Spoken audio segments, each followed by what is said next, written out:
เอาต่อไปจะมีนักร้องหับเซิร์ปัจจุบันห้องเพลงเอิ้นอ้ายสมอหนึ่งเนาะเพื่อนว่าแฟนเพื่อนไปไก่ร้ายเนาะประมาณจะเครือไปเอิ้นใส่กับเอิ้นไปเอิ้นสมอหนึ่งมาแม่ไว้สั่งเอาตัวใหม่ได้ไหมวะ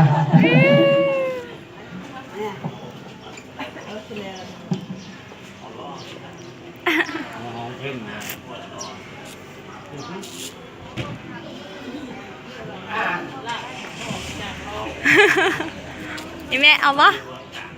ร้องเพลงปะนี่แม่ร้องเพลงนะเอานี่หมอน้อยนะสุดล่อประจำห้องหมอ หมอน้อยฮั่น แกเมีย ไผ่เหนือเลย เอาวะ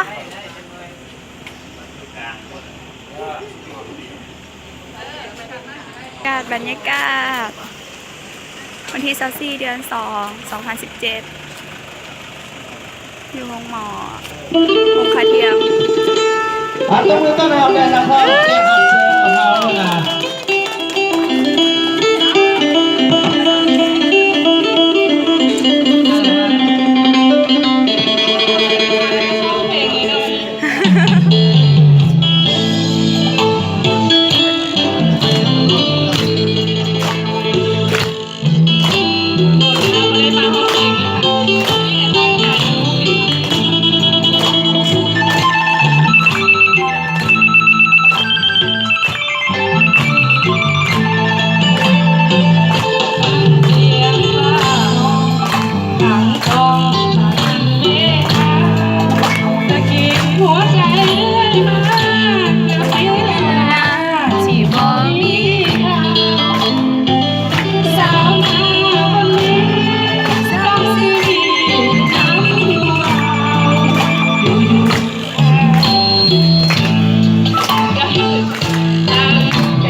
เดียวแล้วที่กันจะตาย